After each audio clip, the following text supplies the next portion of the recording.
All right, we are live here on Source Material. I am Jesse Starcher. Good evening, everybody. Tonight we are discussing this is another character I really don't read a whole lot about. So you get to hear me kind of talk about what happens in the book, but as for some of the stuff that's happened with the character itself, well, I'm here for a learning experience. And along with me on this journey is none other than the patriarch himself, Mark Radulich. Mark Radulich, sir, good evening to you. How you doing? Good evening, sir. We are Sans. He was Sans computer. Now we're Sans one Ronnie Adams. I drove him away. We cut down the last tree, and the Lorax went off to go find himself. We drove Ronnie away. Actually, I think what drove Ronnie away was last week's discussion of slash fiction and my encouraging of people to send him your slash fiction. Oh, he's reading it. He's probably reading it right now, and he can't be bothered to do a podcast. He's reading all about Aquaman and Flash, getting it on. Oh my gosh!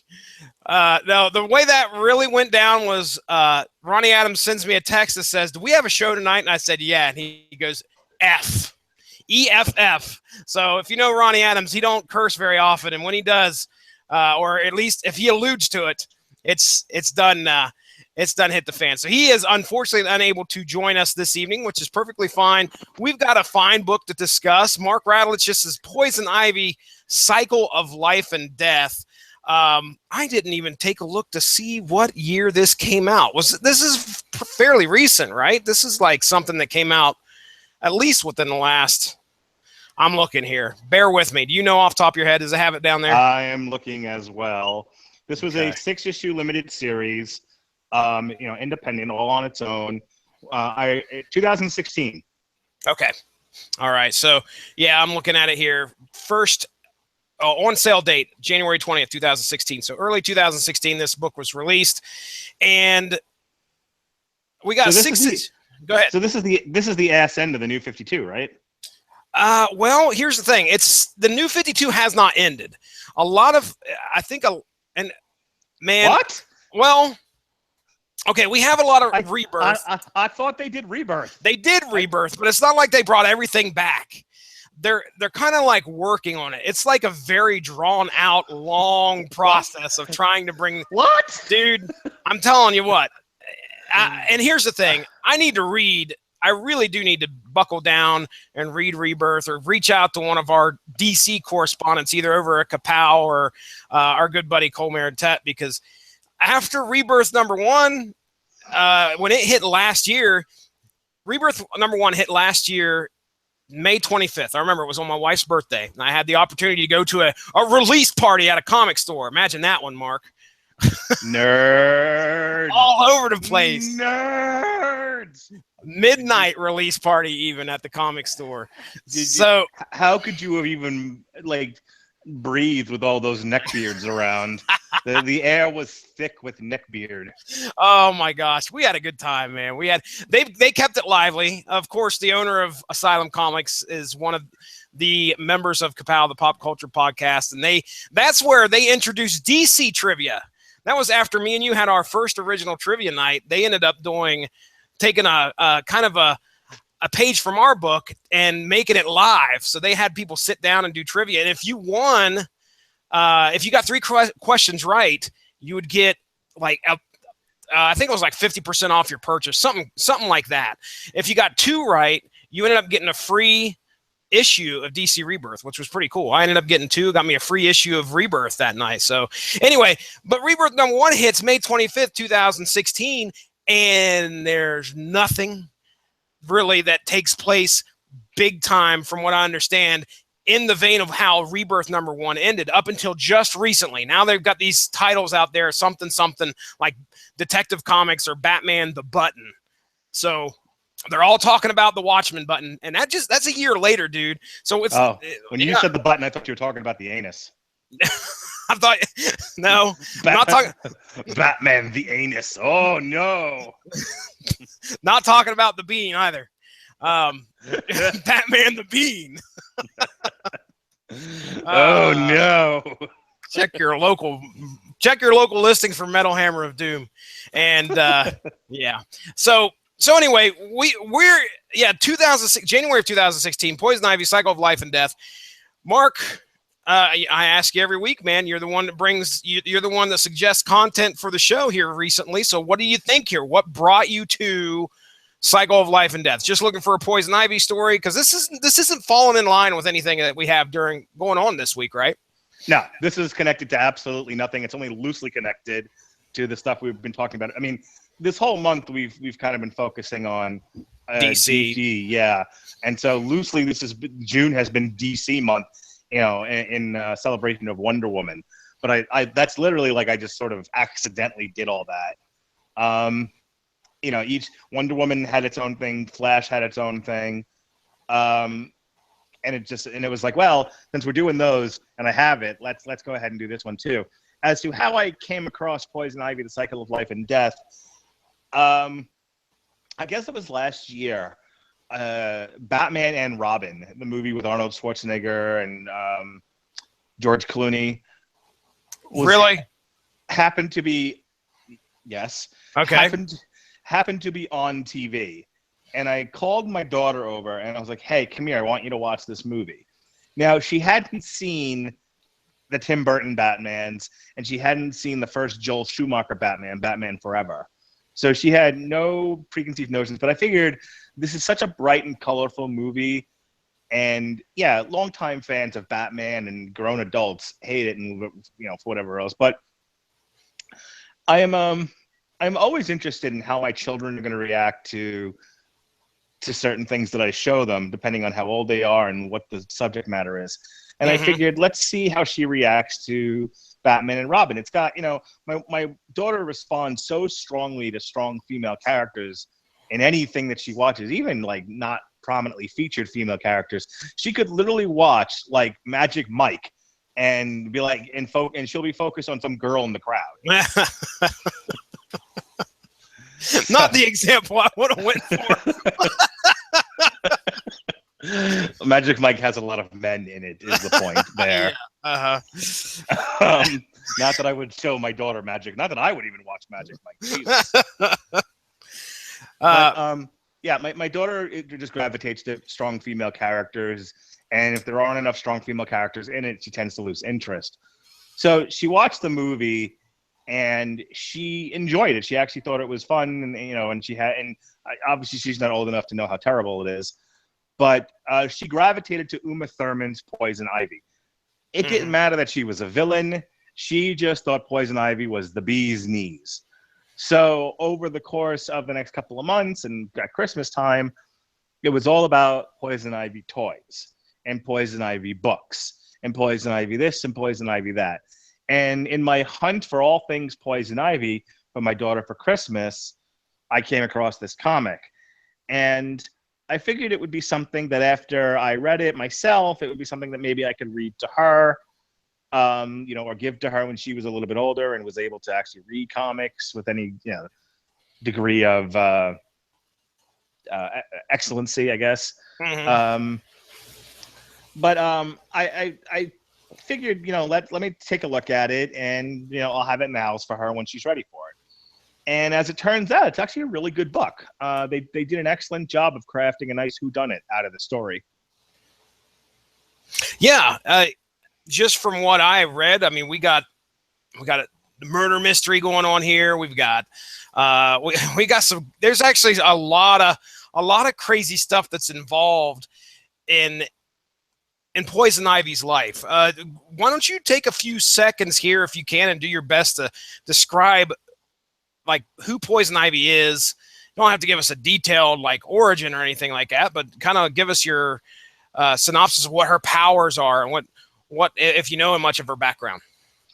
Well, they handle Poison Ivy the same way they handled like Harley Quinn and presumably Catwoman. These are all Batman villains. Poison Ivy was one of Batman's rogues gallery.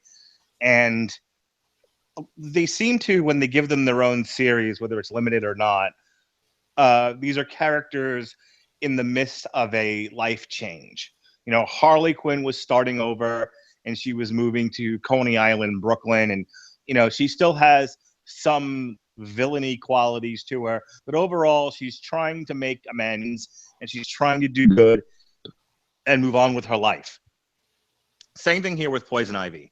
The story is entirely divorced from Batman. She's in the same kind of place that Poison Ivy, that Harley Quinn was in with her series, which is, hey, I've had enough of being an arch villain. I'm trying to move on with my life. She's given an opportunity to do botanical research with this institution, and she's committed. She's as committed as she's ever been to the green. She speaks for the tree. She speaks for the trees. Yeah, and Ronnie Adams is not here. She's Mrs. Ronnie Adams. She's as committed as ever to the rights and lives of plants, but she's no longer in a place where she's going to start murdering Gothamites in order to do so. She's trying to find that happy medium because it just isn't worth it being constantly at war with Batman. So as to who she is and what she is, she can talk to plants, she can control them, she can grow them, she can shrink them, she can do when it comes to plants, she can do just about anything. And she is a committed liberal. No, she's a committed plant enthusiast, believes plants' rights are greater than people's rights, though she seems to be less of a nutcase in this series than she has been portrayed in the past. Yeah. I think that the only real exposure that I can remember, or at least discussion about Poison Ivy, she's always been that side character in the stories that I've read. For example, Hush. When we read Batman's Hush, she was in there for probably 2 issues, I think. She was able to use her powers to overtake Superman's mind and make him fall in love with her, and therefore Superman and Batman fought. She's pretty powerful when you think about it. I mean, if she can do that to Superman, there's a lot of, there's not too many limitations to there's a lot of stuff that she can do. But yeah, it's always been some kind of side character. I've never read a full-on story about Poison Ivy until we get into this book right here.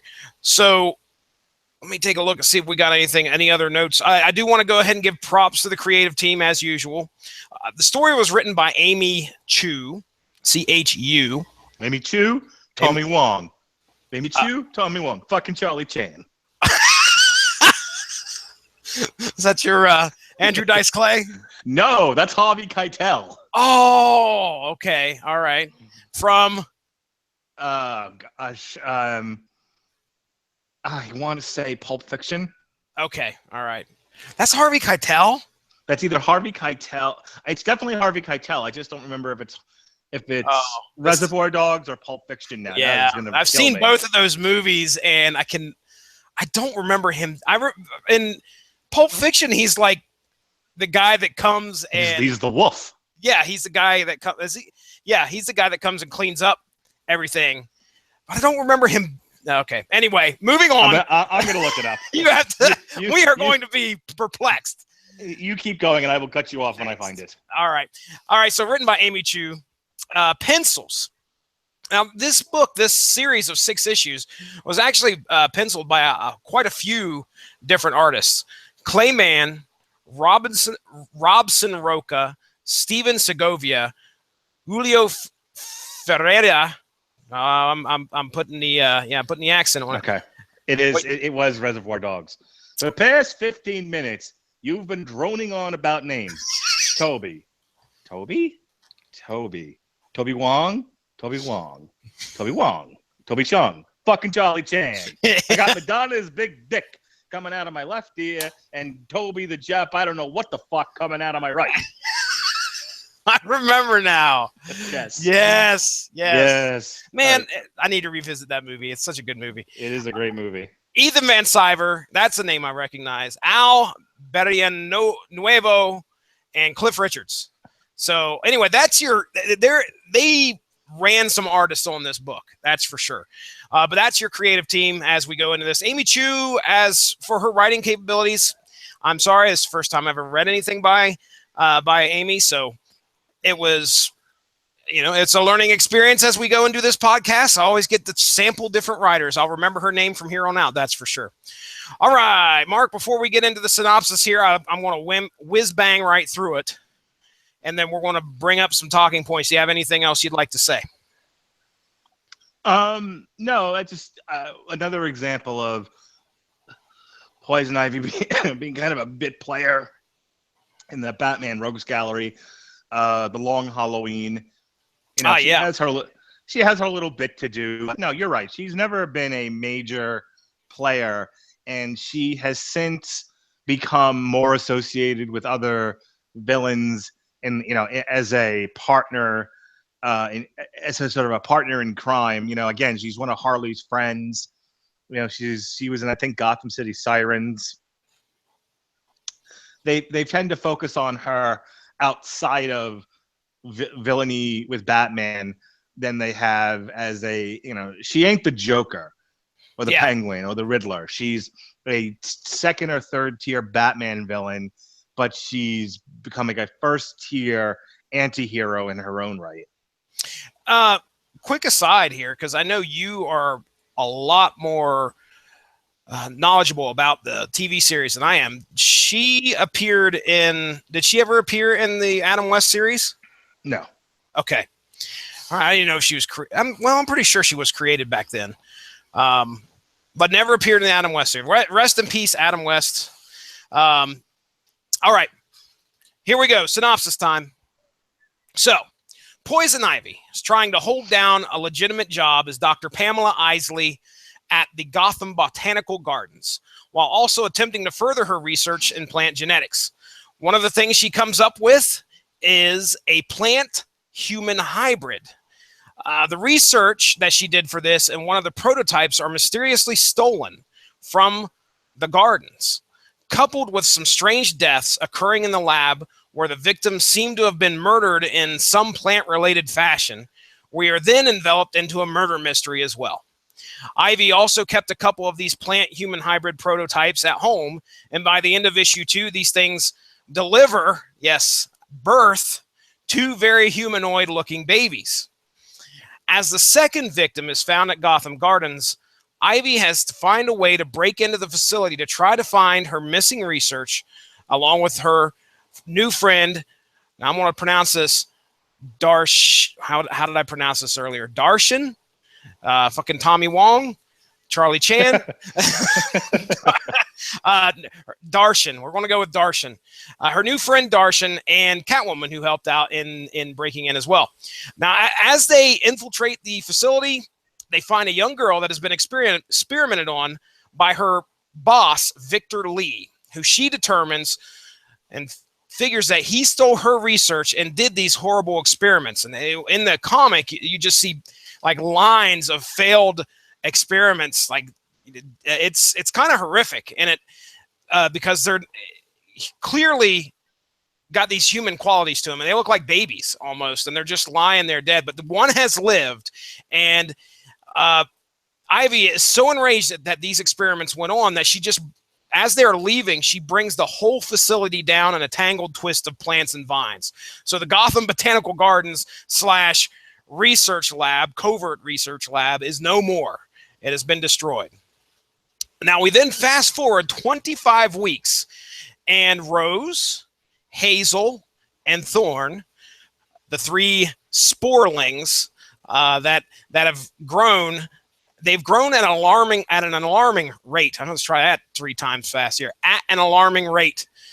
Appearing as human as you or I, with a few differences, mainly the powers that they possess and sometimes their skin color. Ivy has kept them in and hidden away from the public eye. But like any teenage girl, they crave to be out enjoying life. So one night, these girls decide to sneak out, causing some chaos at a local club. Luckily, Ivy is there to bring them back home. And as she brings them back home, she grounds them, which is pretty funny. I mean, these girls are 15, 16 years old. And she says, "You're grounded."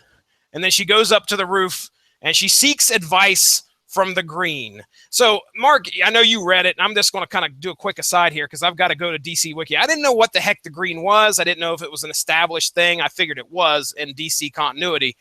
But I have a link here to the Green, and I kind of want to explain. No, I don't want to edit it. I just want to go to it. I want to explain what the Green is. So Ivy goes up on the roof, and here it is from DCWikia.com. The Green is an elemental force which connects all forms of plant life on Earth, experienced by elementals as an ethereal realm inhabited by the collective minds of the Parliament of Trees. Now, that's not mentioned anywhere in this book, so don't worry about that. Time and again, the Green has chosen protectors for itself to wield its power against threats to the Earth or from opposing elemental forces, such as the red, the clear, the gray, the rot. Sounds pretty scary. But anyway, there you go, ladies and gentlemen. That's a synopsis of what the Green is. All right, back to our story. So as she's searching the Green for advice, she's kind of conversing. You know, I imagine if you were standing there, it'd probably look like she was talking to herself or something. Or maybe it's telepathic, something like that. But she's looking for advice on what to do with these girls.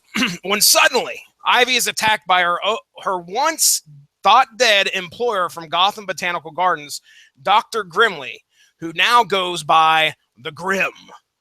Now, see, Dr. Grimley also, well, he was behind. I think he was the puppeteer behind the whole stealing of Ivy's research, because what he wanted to do, he was riddled by, I think, cancer of the spine and brain. And he needed this research to try and figure out a way to abate this cancer that riddled his body. But unfortunately, it also turned him into a huge hulking plant-like monster. Now, even though he used that, the cancer has actually come back, and the Grim seeks the Sporlings, the three girls, for a new. He believes he needs to use them for a new cure in order to remain alive. Now, her friend Darshan and Sporlings jump to her aid, but to no avail. When at last, my favorite cameo of the whole book, Swamp Thing shows up to help her out. Apparently, this was the person that she was conversing with in the Green. So he shows up, and we get a knockdown, drag-out fight. And after a false finish, they end up saving the day. But meanwhile, as Ivy talks to Swamp Thing, seeking more advice and saying her goodbyes, unbeknownst to her, the Sporlings, Hazel, Rose, and Thorn, run downstairs, leave the building, grab a bus ticket, say goodbye to Darshan, and they begin a journey south to save the world. Now, as to what that's about, we have no idea. We just know they left. And that's the end of the 6 issues. That's my brief summary of the 6 issues there. Mark, you got anything you wanted to add? Felt I left anything out? No, as far as your synopsis, I think you covered it all pretty well. Okay. So let's talk about it, as I say to my 3-year-old son. Let's talk about it. What do you want to talk about, Mark? What's one of the few things that you would like to discuss? Well, I really liked as a protagonist that she in earnest is trying to have a life. This isn't some part of a master plan to bop the man. She isn't raising an army of monster zucchinis that are going to help her take over the world. So Pinky in the Brain reference for everyone. I was going to say that's a good movie plot. Crab people. Anyway, she really is just trying to start her life over and not be a villainess as such. So I like that element of the story. The guest appearances were fun in that, they were consistent with what they've already established with her. Her and Harley Quinn are friends, and Harley's sort of the bad influence. As a matter of fact, I think at one point she calls attention to Harley's obsession with the Joker, and Harley gets pissed about it and was like, you know what, fuck you. Yeah. And walks off. She calls upon Catwoman at one point to help her break into someplace. And then, of course, you have Swamp Thing there at the end. Poison Ivy and Swamp Thing are both connected by the Green, so that would make sense. So yeah. I like that. I like that it wasn't so independent that it was separated from all the things we know about. It seemed like it was right there in continuity with everything we know about Poison Ivy. Yeah, it's at first I was like, okay, she's trying to go straight. She's trying to, um, she's trying to be, she's not trying to be a villain anymore. She's trying to be a good girl. But really, I think in reality that is not the case. I think she's just using, this job and this secret identity sort of to kind of further her research. Because all she really cares about, and they make it a point in here, is, she has, I think at the end of the first issue, or second issue, after Harley shows up and they kind of split ways, she's mad. And she goes home and she's like, I'm fine. I have my plants. I don't need anybody else. Well, that's the thing. Previously, it was raise an army of zucchinis to take over Gotham. Man stinks, plants rule, that kind of a thing. Or she would rob banks in order to, fund her research. That was always a big trope in the Batman comics, is that they were robbing banks in order to do a greater thing. That was kind of a Mr. Freeze trope. He needed money for his experiments. Where she's got a legitimate research job. The thing that connects her to her old life is she still has murderous tendencies. Yes. But she is trying to not murder people if she can. She still favors plants over people, but she doesn't hatch plots necessarily. Yeah. She is trying to live this straight life, but she still has these tendencies. And so, I like that about how they drew this character, is that she's somewhat conflicted. She's not goody-goody all the time, but she is not mustache twirly villain either. She is complex. Mm-hmm. And she, I think at one point, she makes friends with Darshan, who's a decent guy, actually a self-proclaimed super pacifist. So, you could tell she's not completely evil, but it really struck me, I think it was issue 3, when that jerk Winston, this coworker that comes up to her loft, actually he's outside ringing the doorbell. All she had to do was say, just screw off, man, leave me alone. She didn't even have to open up the door. But instead, she lets this dude in. He comes upstairs with the complete intent of trying to take advantage of her, or trying to, I think he's trying to make her, I don't know. I think he saves her from the police at one point by kind of covering for her. And it really wasn't much of a save because she wasn't guilty in any way. However, he decided to try and use that to his advantage and go upstairs and make her do some things. Now, it wasn't with the intent of rape or anything. At least it didn't get that far, because Poison Ivy turned around and killed his ass. No means no, Jesse. Apparently. He's just being a jerk pretty much, and she didn't even have to let him in. But you could tell she was pissed. And when she let him in and he come upstairs and she let him on for a few seconds, and then next thing you know, boom, Feed Me Seymour is all up in that junk, and just he's done. And really, what man hasn't been fed to a man-eating plant after a woman's done told him no? It's the truth. I think they all want to do that. I don't think that, if they tell us no and we go ahead and you got it. They're gonna get even. All right. So that got weird. Let's that was one of my big things about killing the jerk guy. What'd you think of the Sporlings, man? These human plant hybrids. What do you think of them? I thought they were fun. It's kind of a typical arc with these kinds of things, because whether they're Sporlings or some other form of rapid growth hatchlings, it's always the same thing.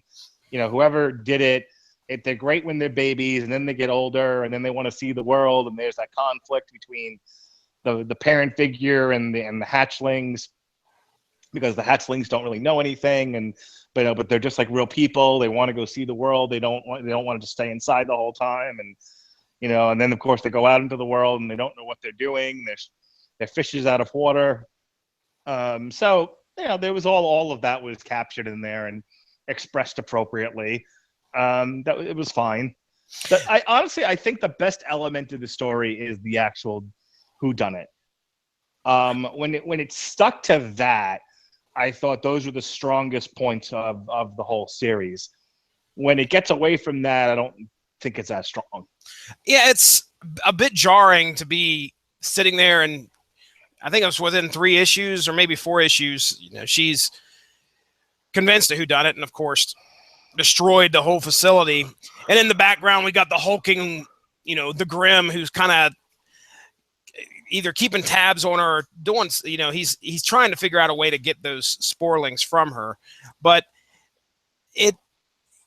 all of a sudden we're like 25 weeks ahead, and now we've got to deal with these grown sporlings, and it was a bit jarring. I see what you're saying, because we almost flipped the plot.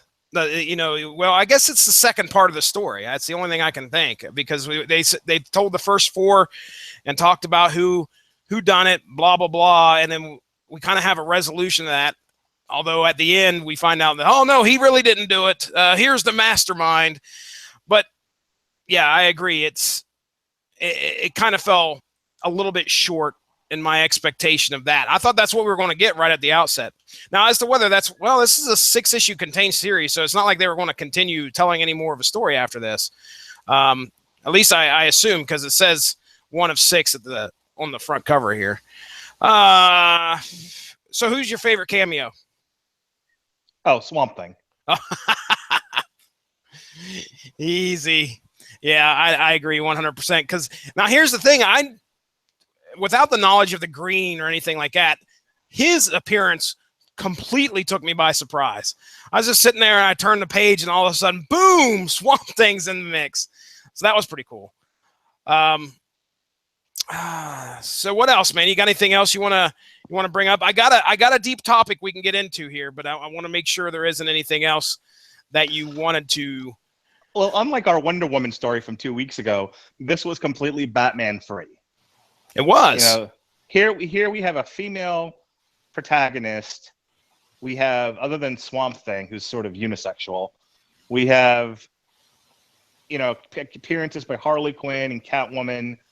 This largely stands on its own. It's not propped up by any appearances by any major DC character, other than the ones that I've mentioned. But even those, other than maybe Harley Quinn, who has mainstream appeal, no one's like running out to buy a Catwoman series, not in large numbers. Mm-hmm. So I enjoyed the fact that they were able to take a second or third tier character, give them their own story, and let it largely live and breathe on its own. Had you ever heard anything after this or involving the Sporlings at all? No. I bought the book. I got the book for Christmas, and I waited till now to read it, because we did it this summer, and I haven't really gone and done any ancillary research around it. I don't think I've heard anything either. They go down south to save the world. Well, it doesn't matter. After fucking Rebirth, everything changes. That's the truth. That's kind of weird that they just kind of stick that out there. Poison Ivy actually has kids. What do you think? Okay, if you could write a story about the Sporlings, what do you think? Or if you think somebody would write a story about the Sporlings, or what the next story would be, give us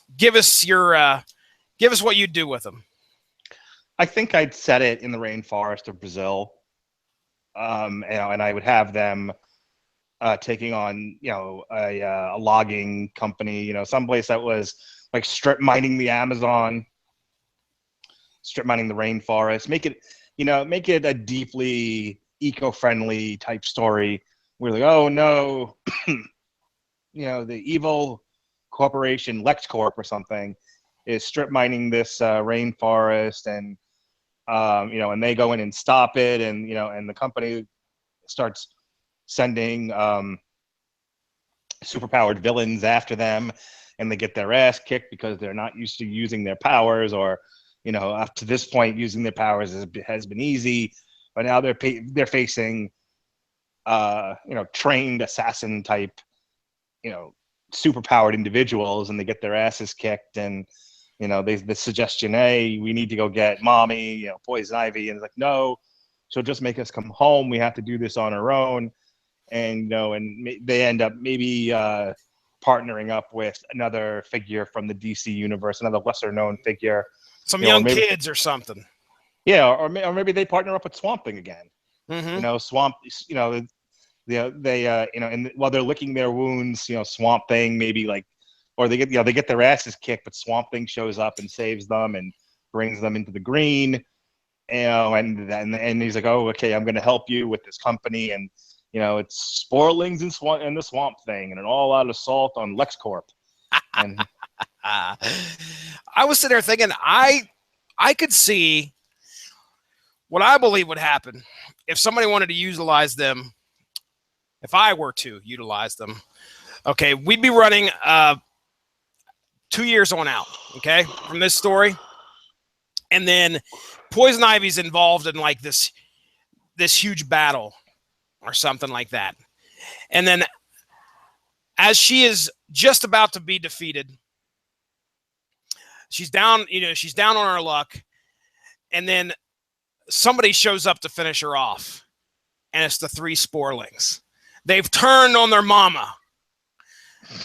And now, instead of them being good guys, they're villains. Of course, the child's going to resent the mother. Okay. I think the best way to handle that would be they're part of the Suicide Squad. Ooh. And it's not so much they've turned evil, it's that if they don't do what Amanda Waller says, they're going to have their heads blown off. Oh, that's good stuff. Good stuff. I'm looking to see if there has been anything since... I'm going to head back over to DC Wikia here just to see if there's anything with the Sporlings. I don't think there is. Let's go to the next one. Let me look at number 2. Sporlings, Rose, Hazel. The cool thing is I can go to 5 appearances of Hazel. All right. Let me guess. They're all in 5 issues of the 6. Indeed they are. Cycle of Life. Wow, so they've not used them since. I mean, of course, this just happened last year, so we've got a while. All right, last topic, Mark. Now, this story is called Cycle of Life and Death. You got any parables or anything that you'd like, any way to kind of tie that together with the story that we read? I kind of tried. There's a bit, obviously. I'm going to let you do it. What do you think? Cycle of Life and Death. Why did they title this story that?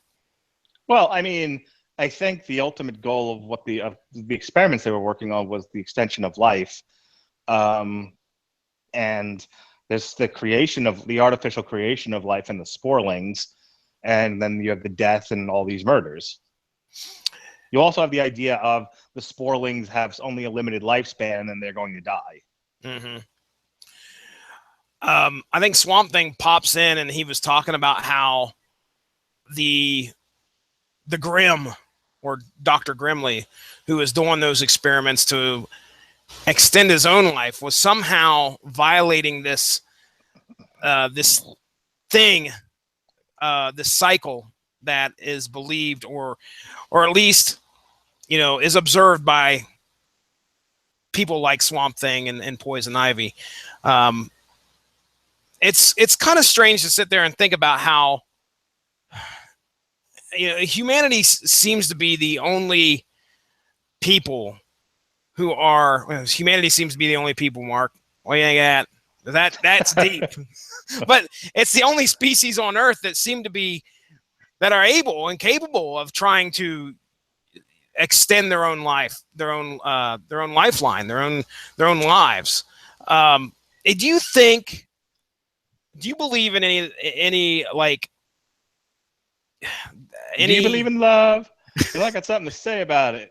And it goes like this: don't hope for a second that feeling, put your love to the test. You've got to. Sorry. Express. Is there? Do you believe anything that doesn't? Man, what? Help me out here.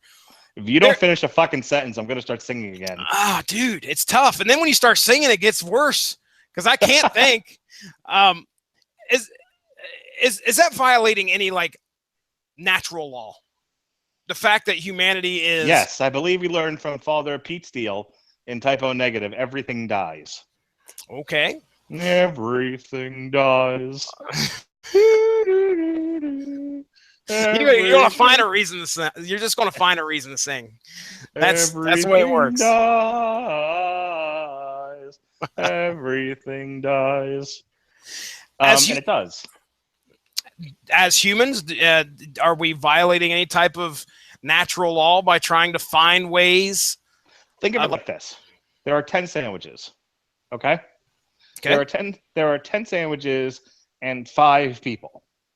And those 5 people breed another 5 people. Now you have 10 people and 10 sandwiches. If the second group of 5 people breed another 5, you'll have 15 people. Yep. But you still only have 10 sandwiches, which means 5 people have to die. Somebody's got to die. Somebody. Right. Yeah. But if you don't, and you just keep breeding people, now you've got 20 people and still only 10 sandwiches. That's 10 people with no sandwiches. And this just keeps going. You know, there was an article, I study a lot about like Social Security, and my father and I have talked at great length about, you know, the services that are out there versus the populations for them. You know, like Social Security used to be great because there was enough out there for the people that were going to need it, and there were plenty of people in the workforce. Now we don't have nearly as many people in the workforce, but we have, you know, 10 times as many people who need Social Security. And so the whole equation's out of balance. And Reagan stole the Social Security fund, but that's a podcast for another day.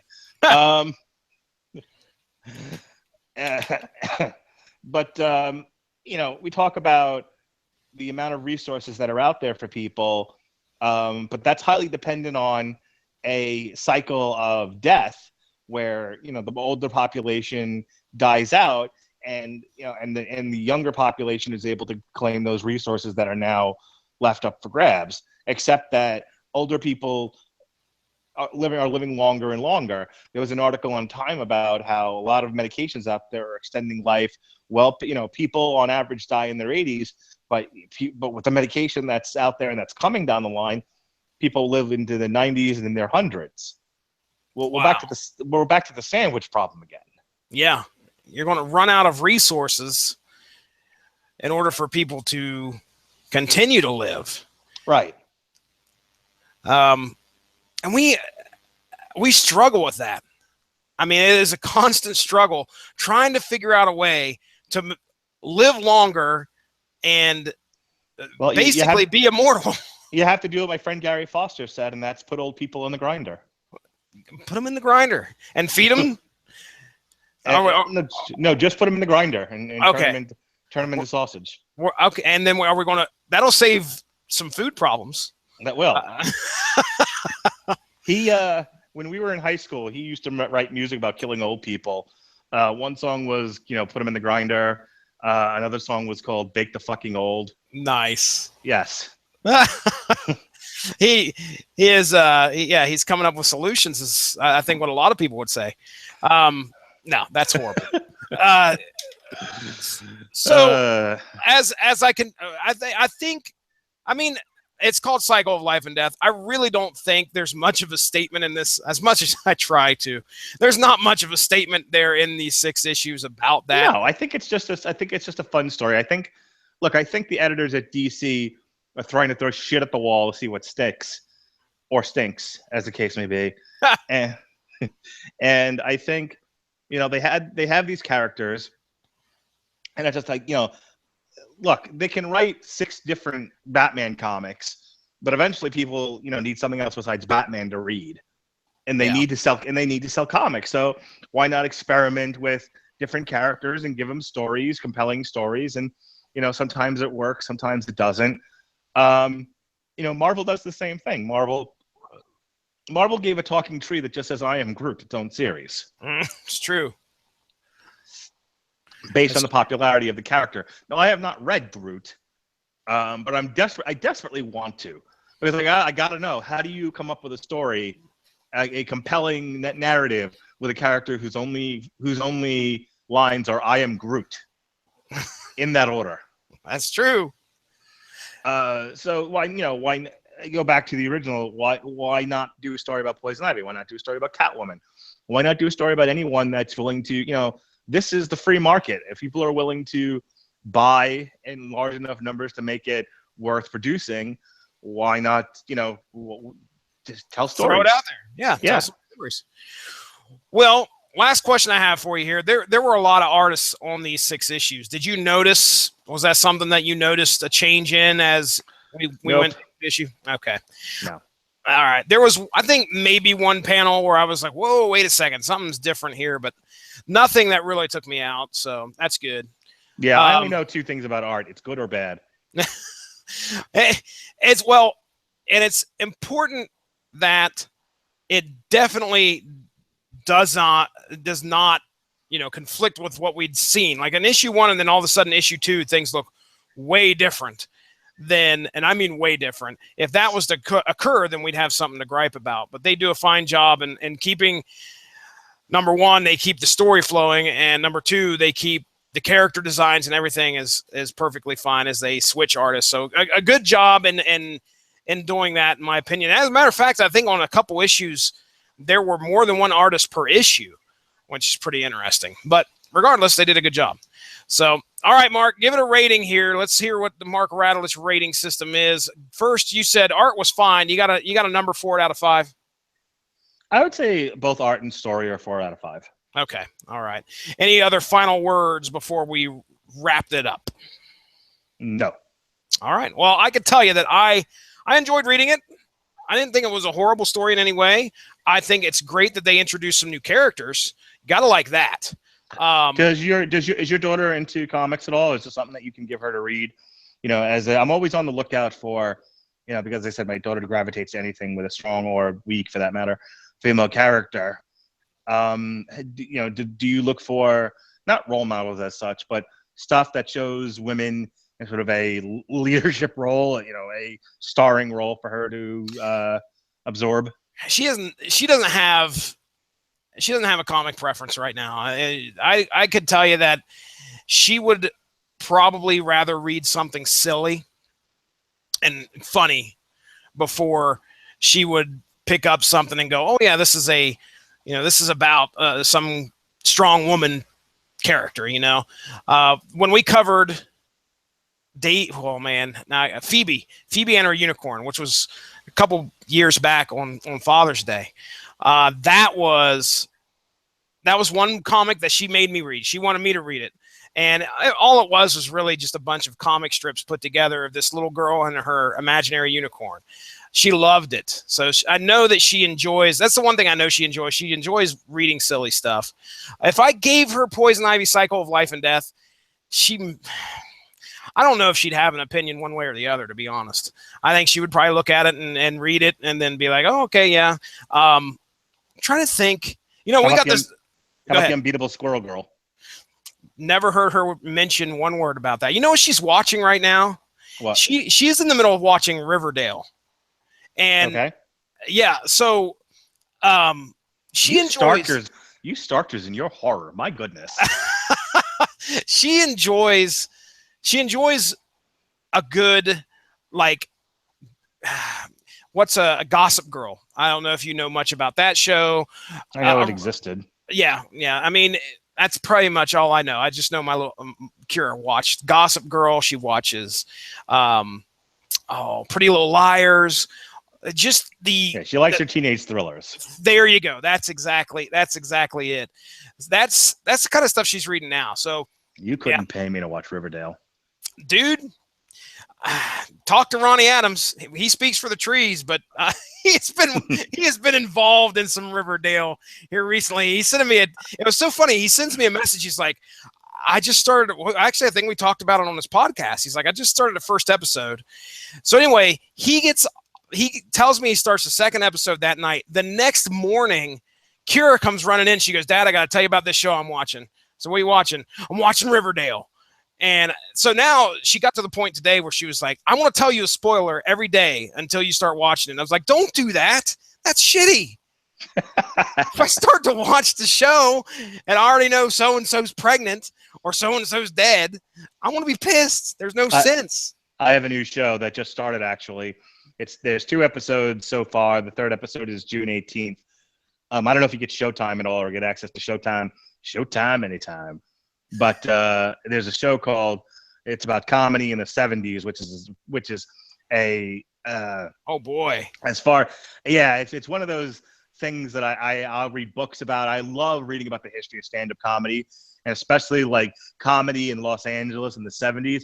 I could be steeped in that all day long. But the show is about that, and it's called I'm Dying Up Here.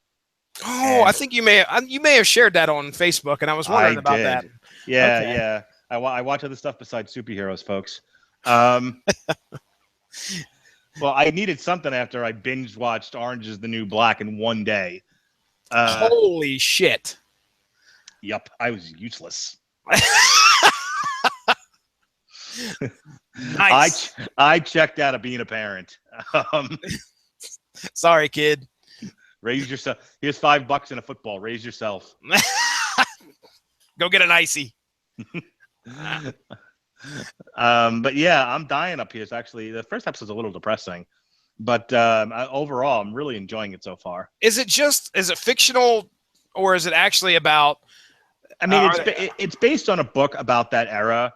Okay. So I don't know if anybody in it's a real person, or if they're just sort of fictionalized versions of real people. But I do know that the period that they're talking about, the hungry, 70s era of comedy, where people were going to these particular clubs and having to do like open mics, and and it was like the height, it was the pinnacle, from the pinnacle to the pit.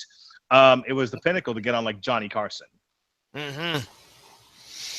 There was a great documentary I watched a while back on Johnny Carson, and man, that was that whole era of comedians and that came onto that show that he grew up in and brought on, just fantabulous. Sure, you made people that way. If you got on Johnny Carson, it was you were big time. You made, boy. Yep. All right. Well, yeah, I enjoyed the story. We talked about the Sporlings. Hey, some new characters brought up in this book. And for my first ever real Poison Ivy story, I will give it a thumbs up. I enjoyed it very much. So what do we got on the schedule there, Mark Radulich? We got anything upcoming here on the Radulich and Broadcasting Network? Well, next week is IWP, IGP, ICP. Juggalos unites. We got Revolution. That's right, IDW. Revolution, yes. The Revolution I gotta is next. Put a call out too, by the way. I need to see if we can get a guest for that. Have you you Stalker, you listen to me? Did you figure out what the fuck we're doing for Spider-Man and the Vulture? I have nothing. I have nothing figured out. I suggested like a 3-issue story arc called like Life Debt or something like that. Really? Like a ways back. And you're like, oh, I'm gonna talk to Benjamin Cologne because we're gonna talk Craven. Oh, that's right. We're supposed to do one because his birthday is the week Spider-Man comes out, and you said you preferred to do a Vulture story. I remember that. Now, when is that? Help me out. Don't tell me it's like in 2 weeks. No, this Friday Cars comes out. This Friday after that is Transformers. Friday after that is Despicable Me, and then Spider-Man, and then Planet of the Apes. Okay. All right. Well, yeah, I'll get. I'm actually talking to Benjamin this Thursday. We're going to be discussing. We're actually finally going to be reviewing and discussing the Craven story, Craven's Last Hunt. So I'll get with him. We'll figure out what his plan is. I know he's like on the cusp. He's on the cusp of a big project. At least that's what his social media has been dribbling whenever I see it. So we'll see what's going on. We may not even be able to have him, but if that's the case, either way, we'll get something with the Vulture figured in there, and we'll have her done. Okay. Go ahead. But that's what we got going on over the next couple of weeks. We got Revolution for the week of Transformers. We got Craven's Last Hunt with Godot Benjamin Cologne. And then we're going to do another Spider-Man story the week of when Spider-Man comes out, featuring the Vulture, hopefully. We got Tarzan and the Planet of the Apes for when the Planet of the Apes movie comes out. That's right. What? So you got that? Have you read it yet? No, I just got it in the mail the other day. Okay, all right. I don't read this stuff. I don't read this stuff till we're ready to record it. Oh, that's Rattledge life for me. So much shit on your plate that you can't get to it until like 20 minutes before the show. I've been there. I usually when I take my kids to the Y, that's my reading time. There you go. When my kids like swim lessons, I'll read shit. But over the next couple of months, we're gonna look at a Daredevil book. You, at the end of this year, when the new Punisher series comes out on Netflix, need to pick a Punisher book. Ooh, I can do that. Oh man, I would love to do. If we have to do something to tie it in with the series, it's probably gonna be tough for me to do. I'm sure there's something out there, but there are quite a few great Punisher stories. The one where he first met Wolverine was like the first time I really geeked out in fandom, where I was like, holy crap, it's Wolverine and Punisher meeting for the first time. And it was, I thought it was an epic fight. I guarantee, though, it was only 2 issues, and, 20-some years later, it probably does not hold up. But regardless, I remember geeking out as a kid. I want to say that the Punisher series is actually based on a well-known Punisher. Born Again? No, I want to say it's like Goodnight Frank or something like that. I know there's some stuff with the Russians. Do you know if that was any part of the plot? I sent you this when they originally announced about when the Punisher series was coming out, what it was going to be based on. And like I said, I think it was like Goodnight Frank or something like that. Goodnight Moon. I don't know. Hang on. The Punisher. I'm looking too. This is riveting radio. The Punisher, Netflix. Based on. Yeah, I'm looking for based on. Premise: Frank Castle is haunted and hunted after the murder of his family and becomes a vigilante. Well, okay. Thanks for that. The premise is basically one sentence of his origin. He becomes a vigilante after his kids and wife were killed. Man, I don't see anything. Let's see. Okay, what story is the Netflix Punisher based on? Here we go.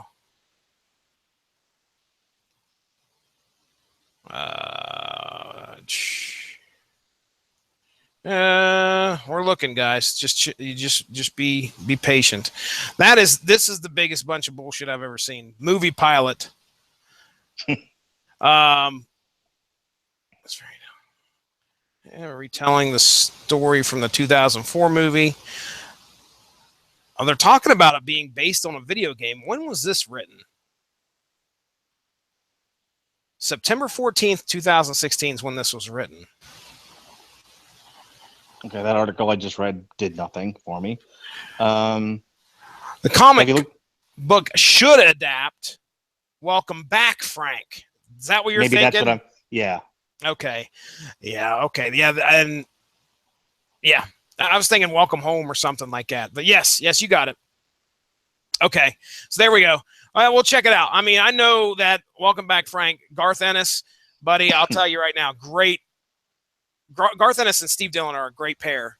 They did Preacher, which I know you've not ever. I don't know if you even watched the show or one of the shows at all. Okay, well, it was a good series, and this happened, I think, right before Preacher got started. So this is some good stuff. We'll check it out. All right, what's next? After that riveting piece. Anyway. So yeah, we've got an Inhumans. We've got the Inhumans book, or when that series comes out, when the pilot goes to the IMAX theater, we'll do that. So we got a lot of stuff lined up throughout the year. There are definitely going to be some weeks where I can give Jesse his show back, but you can pick your own damn topics. I can't wait. But it's gonna be it's gonna be unreal. I get a hold of my podcast again. Yep. And we just made a switch today. We're doing a week just dedicated to Daredevil, not because of the series or anything like that. I just picked a random week, and originally we were going to do some stuff related to Frank Miller, but I don't have the time or the patience to get through all that Sin City stuff. So we're going to scrap that, but we'll keep the Daredevil stuff, and we're going to look at the Kevin Smith pen Guardian Devil. So look for that. Have you ever? I know summer. I know Ronnie mentioned that, but have you ever heard of it before? No, not okay. Not I can't wait. I can't wait till you read it. Okay. So as far as other stuff happening, last week we looked at Dream Evil 6 on the Metal Hammer of Doom. This week I'm taking the week off, but Jesse and Robert, which means you got to put the show up, is going to look at Unleash the Archers. Last week, we reviewed Wonder Woman. We did an on trial for Superman Returns, where we had special guest Alexis Sena as a we had a special witness, a surprise witness, come on to the show. She called to the stand. Yes, she happened to call Sean about an unrelated thing, and then Sean just put her on the show. Nice. So we went like another hour past when I wanted to do the show, but that's okay. We love dragging you through the mud there, Mark. I'm making you suffer. This week we got a double dose of TV parties. We're we'll look at Flashpoints, Flash season 3, and then we're gonna look at Orange is the New Black season 5. So we got a lot of good stuff coming up, and then we got Transformers week at the end of the month. I got that Revolution book. I got a review of Transformers The Last Night. We're gonna look at Transformers the cartoon movie soundtrack, and then finally. We're going to do an on trial we're going to do a TV party tonight for Transformers Prime Season 1. All right. Very good. Very good. Well, I give you a hard time, Mark. I love talking comics with you, man. I appreciate you bringing the content and giving us something to talk about. It's a lot of fun. Number one, to be able to sit down and read a comic book, that should be tops on anybody's agenda, but to be able to discuss it with friends and somebody, I know you're not the biggest comic book nerd, and I appreciate you coming on here every once in a while and putting up with our antics. So, hey, that reminds me. Speaking of twisting your arm and making you talk about things you don't really want to talk about, DC and Looney Tunes have put together a couple of joint ventures, like Marvin the Martian and Martian Manhunter. And because I'm a sadist and I like making people uncomfortable, I'm making Jesse and Ronnie talk about them. Oh man, if